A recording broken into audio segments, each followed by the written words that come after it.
welcome everybody to our Tuesday morning meditation and spiritual practice session. Great to see everybody. And if you are watching in through YouTube or through Facebook, you are with us in spirit, even as you're not on this Zoom call. This week in our Torah cycle, it is Parshat Vayera. This is the second Parsha in the story of Abraham. Abraham being the first person in our Torah that has this personal relationship with God, very different than Noah or Adam. And the Torah opens up with the verse, let me just grab it here. Vayera elav Adonai be'elyonei mamre vehu yoshev petach ha'ohel kachom hayom. So, and God appeared, Vayera Adonai, to him, to Abraham, by the trees of Mamre. And then it has a very interesting verb choice. It says vehu yoshev petach ha'ohel, which it's not using past tense here. And God appeared to him, like it does in the first part. It's past tense. You would think, and he sat at the entrance of the tent. But instead it says he was sitting, or he is sitting. Vahu yoshev. And what's interesting is this word yashav or yoshev, to mean to sit. It also means to dwell. And this can be, very much used in some of the commentary, some of our mystical commentary, as that Abraham wasn't just sitting like we would just sit down, but he was truly inhabiting. He was truly dwelling in the space. He was meditating. He was present in a very full way. And that's part of why God appeared to him. That in some sense, when we are sitting or being in a very present way, in a way that inhabits, that is dwelling in the moment, that we have the opportunity to perceive reality in a deeper way. And we are able to sense into and experience into that presence that we know as Adonai. Now, Rabbi Nachman has this incredible teaching here, which is that he says he was sitting at the opening of his tent, Petach HaOhel. And Rabbi Nachman teaches he was sitting at the opening of holiness. He was sitting at the opening of holiness. That almost like the way that Rabbi Nachman imagined is that he's sitting at a precipice, at a boundary point between what he knows and what he doesn't know, between what is comfortable and what is unknown. He was sitting at the opening of holiness. And in a sense, when we dwell very deeply in the moment without having to, and being able to be open, that we are also have that possibility of sitting in that place where we are on that boundary, we are on that precipice, we are on that opening into some kind of new awareness, some kind of sacred presence, some kind of energy that we don't usually perceive in our day-to-day world, but we are able to perceive because we've decided to stop, we've decided to sit, and we've decided to really be present and inhabit. So this piece of being at the opening is almost a natural result of really dwelling and embodying in the moment. Now, Rabbi Nachman makes this third statement, which is pretty incredible. He says that most people don't even realize when they are sitting at the opening of holiness that they are, and they turn away. they go back to their regular way of thinking, their regular way of doing. Most people, when they're sitting at the opening of holiness, don't realize that they are, and they turn back. And if they would have realized, then they would have had the opportunity to inhabit the next dimension of consciousness, the next level, the next place of their own growth, the place of their own awareness of reality. But because maybe it was uncomfortable, maybe it was unknown, they turned away. Maybe they were sitting there and they just said, maybe the mind was coming in and saying, this is kind of a waste of time, or I'm not really good at this, or, yada, yada, yada, yada. And instead turned back. He said, if only they knew, then they would stay there. They would stay there for the next thing to open up. So that's really what our opportunity is this morning, is to the Hu Yoshev, to completely embody this moment, to give all of our attention, all of our presence to what is here, and to hold that possibility that we are sitting at Petach HaOhel, the opening of our tent, the opening of holiness. And if you know the story, what happens next is that 3 strangers appear to Abraham, and they have a message for him. I was with the 3rd graders yesterday, and we were looking at this story, and I said, who do you think these 3 people are? Are they regular humans? Are they angels? These messengers from God? Or are they God's self? And, most kids said that they were angels, but one kid said they're all 3. It's a 3rd grader: humans, angels, and divine presence. That on one sense, and the way that I took this and kind of reframed it back to them was, the people around us are human beings, but they also have the potential to be angels, to be malachim, to be angels. In Hebrew, malachim means messengers, which are, ones that carry a message. That everybody around us, as being an angel, has a potential message for us. It might not be the message that we're looking for. It might not be what we're listening for, but it might be something that is kind of the next step in our journey. And so what would it be like if we actually related to everybody around us like they were these malachim, these holy angels? And then on the next dimension is, not only are they angels or messengers, but they're the very expression of God's self. That all of us are expressions of this divine presence, that all of us are angels, that all of us are the one that carries the message and the messenger. And if we could just really open to that possibility to be that vessel, then our journey can be as incredible and as meaningful as Abraham.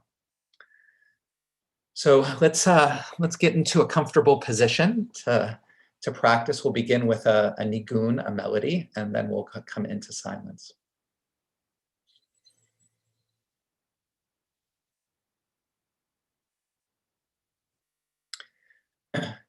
Yananai nananai nai nai nai yananai nananai nai nai nai yananai nananai nai nai nai yananai nai nai yananai nananai nai nai nai yananai nananai nai nai nai yananai nananai nai nai nai yananai nai nai yai dai dai.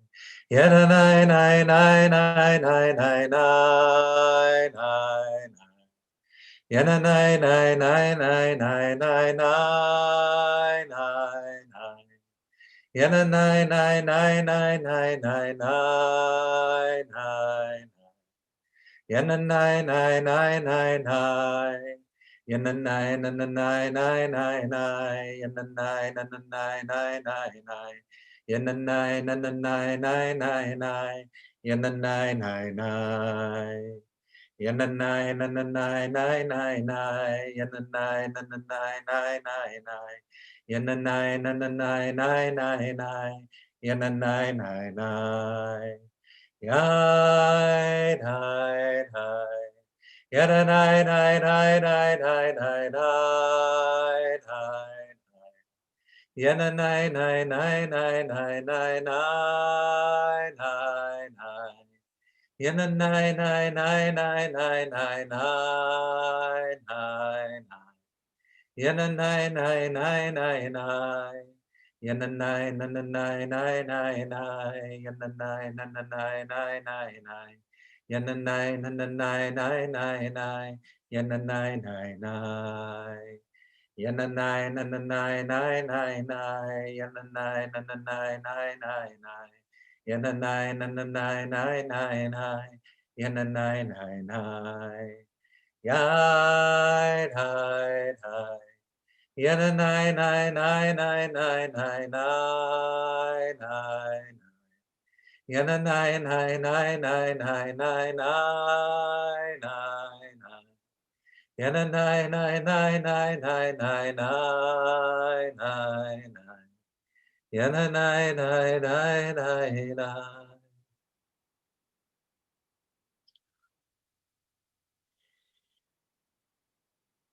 Let yourself settle into your body, feeling your body relax, your shoulders,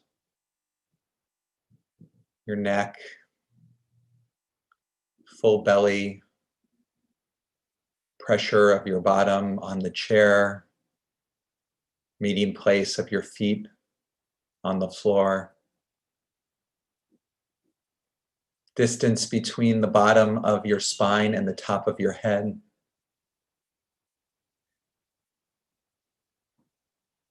Become aware of the outline of your body in space.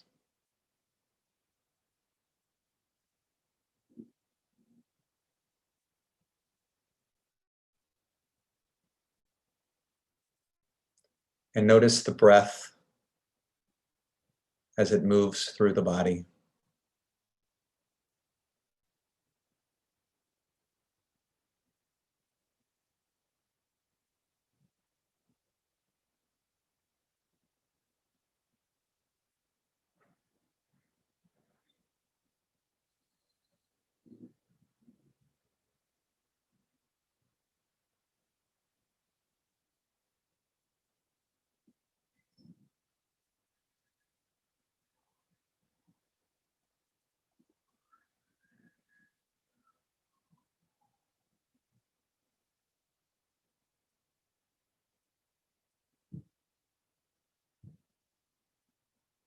Notice the expansion and contraction of the breath with the inhale and the exhale.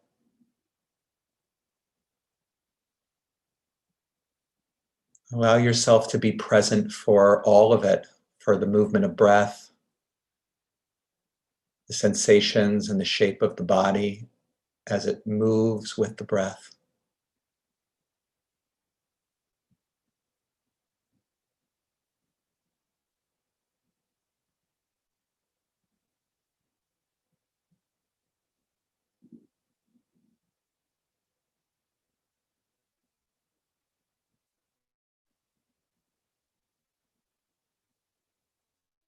Allow your awareness to expand to be present with the sounds around you, including my voice,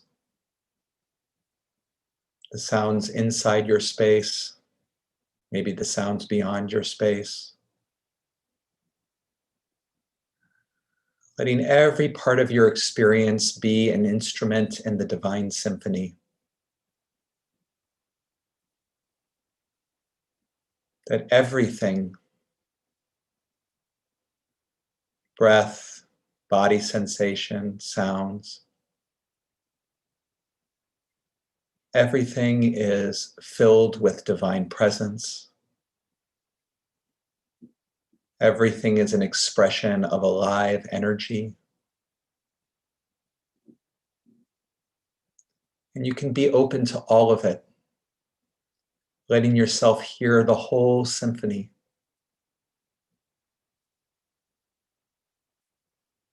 If a given instrument draws your attention, whether that's a sensation in your body or a thought or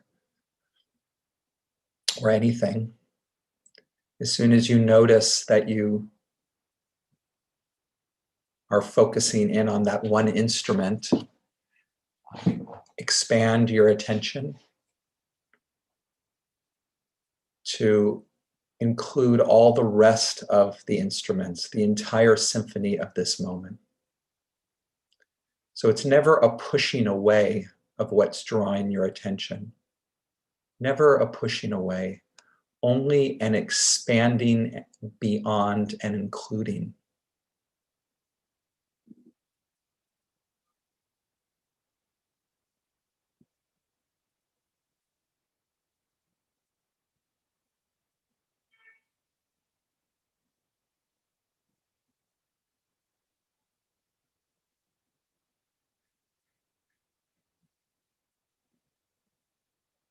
And at the same time that you are aware of all of the instruments of the moment, the symphony of the moment, also include and sense into your very awareness, the watcher, the one who is present.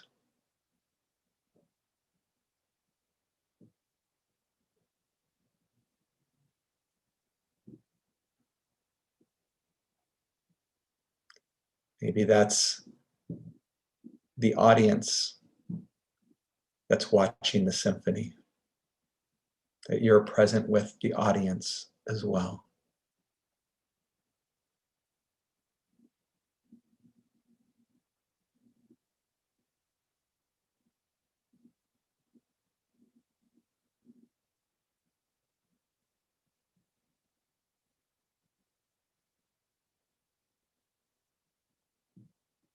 And consider that you're sitting at the opening of holiness, that right here and right now, you are on the precipice of dimensions of reality, of meaning that you cannot even imagine.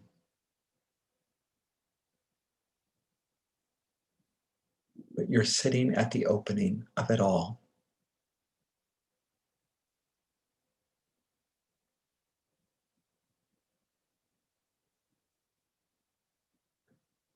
In the same way that Abraham sat at the opening of his tent and looked beyond his tent into the wide world, each one of us sits at the opening of holiness, present with the symphony surrounding us, within us, and yet looking out and open to the unknown.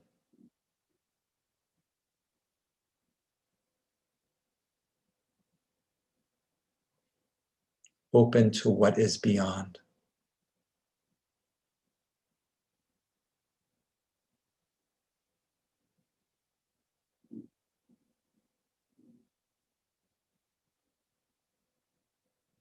I'm going to be quiet for a period of time as we continue to reaffirm again and again our intention to be present with the moment, all the instruments that play in this moment, the aliveness of each instrument, the audience, the one who watches the symphony, and to again and again reaffirm that we are sitting at the opening of holiness. And to be able to hold that uncertainty, that willingness to be here without knowing,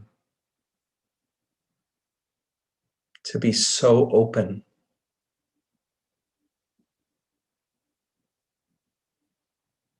to reach out from the insides of us to embrace that infinite,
Let yourselves take a deep breath and come back to the Zoom group, and want to invite any questions or comments about any part of the meditation or the morning or anything else. Yes, Dennis. I got really confused with this story, which is a very beautiful story. I couldn't figure out who was sitting at the opening. Was it God or Abraham or both? And if it was God, was God there? Well, God, if you take the idea that God is everywhere, God was there just naturally. And what God did was make himself available. He appeared. If I got the story right? I think you're giving a midrash on the story that is wonderful. The literal meaning, the peshat of the story, is that Abraham is sitting at the opening of the tent. Okay. Sitting there, and the rabbis say that he's looking for guests to welcome. He's scanning the horizon and he's looking. It also says that he's healing, that he just circumcised himself. Yes, and so one interpretation is that the angels or the presence or the figures that appeared were also there to help heal him as well and provide that. So there's lots of ways to go in the story, but the literal meaning is Abraham sitting, looking out, and God appears. Adonai, Vayera Adonai, and God appears. But I think that the way that you articulated it, that you could also read it that way in a very meaningful way.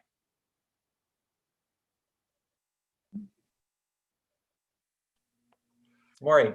Well, yes, I love that imagery, though. That was wonderful. The sitting at the opening of the tent. I mean, I tried to have that be myself sitting at the opening of the tent, and the symphony also kind of all around. So it was wonderful imagery. Thank you. And you know what's great to realize is that in some sense there's nothing special, meaning that we're just sitting here in our homes, in whatever doing nothing. Right? It's like I think about, I think about my little one who's like always like, I'm bored. I'm bored. And it's kind of like you're saying, well, you could, if you wanted to, sit at the opening of your tent with the divine symphony, all around you. It's not something you have to imagine. It's just something you have to pay attention to with the intention to receive it in that way. But it's just a really, it's an important piece to look at. That's so much of our day-to-day consciousness and awareness and plans and this and that. Most of the time we're missing it all. We're missing it all as the miracle, as the symphony is swirling around us. And it's just a good reminder that it's nothing outside ourselves that needs to change in order to stimulate us. It's really us that needs to open up and receive the incredible stimulation that's everywhere all the time. All too true. Yeah. Dennis? I'm noticing when we do the Naguns that you start them and I know them, but I've never heard them before. How does that happen? Well, sometimes you may have heard them before, you just don't remember. But also it's possible that we just, there are a lot of these melodies, these sacred nigunim, and I, call sacred melodies, they're drawing on some kind of deep well that we all share. I think that's universal. I think that's part of when a melody resonates with us that feels like home in some sense, or feels that familiarity. It's tapping into that universal, what Carl Jung might call the collective unconscious. Sure. Archetype. Yes, Lisa. So I was trying to figure out what my symphony was this morning. And as I was sitting here, I found myself thinking about the messengers and what today means to the world. And so I found myself sending out prayers of no matter what happens in this election, that it goes peacefully and there isn't any rioting. And I just found myself thinking about that and just trying to send out some peace into the world. And then I went back into my own little personal symphony world and tried to just concentrate on getting back into the moment and what my own personal truth is. And anyway, I was just trying to put out some good vibes out there into the world just because of what's going on. So that's sort of where I was at. Yeah, thank you. And, I think what you're also speaking to is really the kind of harmony between and compatibility between meditation and prayer. In some sense, now we can define things as narrowly or expansively as we want. But, we might say that that meditation in this, at least the way that we've been practicing, is really something about paying attention to what is around us, right? Without giving it our own meaning or layers of interpretation. Because really, even in the kavanah that I offered, or Rabbi Nachman offered, which was that we're sitting at the opening of holiness, that frame, that's kind of a cognitive frame. It's an idea that we are that's helping us pay attention to what's around us right here and now in a different kind of way, right? It's meant to, we still are paying attention to breath, body, to all of those things that are happening, but we're doing it, but the cognitive frame that we're doing is allowing us to bring certain qualities of attention to the moment of what is already here. Maybe an openness to what is unknown, to realize. So, but either way, the fact of what makes it meditation, as we're defining it here, is that it's about paying attention to what is. It's not bringing our own interpretation of what is, or our own frame of what is, where prayer then becomes a different dynamic, and a beautiful and important dynamic, which is then how do we try to take this awareness in this sense of divine symphony of God, of all of that, and say, I'm aware right now, I have a whole mental picture of what is going on out there in the world. And I say mental picture, not that it's divorced from reality, but right, it's still in the moment, our experiential moment right now, or as you were experiencing right now, is that all of it exists in a mental picture that's drawn from news, from media, from talking to people, all that constructs, and I have my mental picture of everything that's happening and woke up with all of that this morning as well. And so the practice of prayer then becomes, okay, now I have this mental picture of what's happening, and I want to intentionally, I like your vernacular the best, give some good vibes.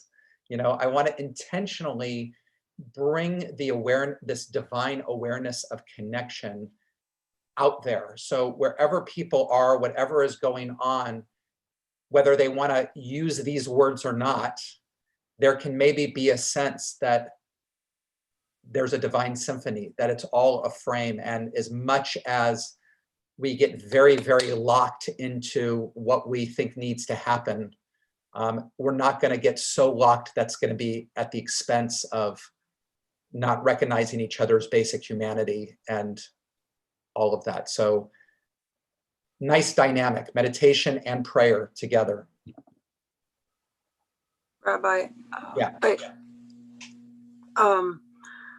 To be aware, I feel like we need to be, or we are aware of the suffering that's going on around us, that the awareness, well, whether or not we can do anything about it, that's, for me, that's part of what that awareness is, to be aware and to feel what other people are going through, the suffering of other people. And maybe that, just that awareness then brings about some kind of positive change. If you feel that connection with other human beings and you feel their suffering in some way, I mean, there's so much to be aware of, but maybe just the awareness is what then somehow brings us together. We can't run out and change everything all over the world. We just can't. And I don't know what that, what good is that awareness, or is it the awareness that then brings us all together? I think I'm saying it very awkwardly. I don't know. No. What I hear you're saying, Maury, and there actually is a lot of traditions, including our own Kabbalistic tradition. It's one thing to go ahead and say, okay, in my own practice and my meditation practice, I'm in some way opening up to the suffering that's around me. I'm circumcising my heart, in a sense, so that I can let in the pain of what is. And on one hand, we could look and say, well, we do that so that we can act in some way to, affect some kind of change, that there is that we're not going to be motivated in any kind of authentic way to relieve suffering unless we feel it ourselves. So there's that connection between, awareness and action. But what you're also bringing is, that is it possible that even just the meditation, even just the awareness of the suffering, even just the letting in, is in some way inherently healing, even if it doesn't lead to action, even if it doesn't actually lead to, like that really just us sitting here and meditating right here and now. Is this good for the world? In some sense, not good for the world for what it will then lead us to do, but good for the world in and of itself, right here, beyond our own personal experience. Mm-hmm. And really, Kabbalah and other traditions say there is inherent value to the world, that we are part of dimensions of interconnection that we are not even aware of. That when we even think thoughts, they don't just stay inside our own head, but they are like You know, the Rambam Maimonides talks about the way that he talks about angels, malachim. He talks about them in a very practical way. When we think about angels, a lot of the time if we think about, we have the Christian iconography of the cherubs with the wings. But even if we want to go more abstract than that, the Malachei Hasharet, the messengers from the Most High that we had in the story, that's one thing too. But Maimonides even says, you know what? Even when angel just means malach in Hebrew, just means messenger, and we are sending out messengers all the time. Every time it's the vernacular. As I said, it's the vibes. You know, we're sending out vibes all the time when we are angry or upset or tense or stressed. We are sending out malachim, angels of that intention and that stress. And that's very real. That's not just, and you know it because you can walk into the room with somebody who's feeling scared or anxious or whatever, and then boom, you feel it. You don't even have to almost look at their face. You can see it. On the other hand, when we're feeling loving and open and all of that, we're also sending out those malachim, those angels and those messengers. So much of our prayer and intention can be, on one hand, let me send out messengers of love, of connection, of goodness, of that awareness, and that maybe that in some, we can even, there's value in what we're doing here, even though the next step, I could say, is to take it to action.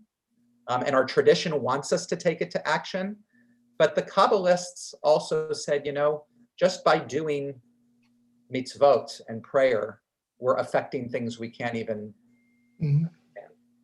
What is that saying? Be the change you want to see. I forget how it goes. Yeah. Be the change. Anybody who hasn't, before we close, who hasn't spoken yet that would like to offer something or ask something?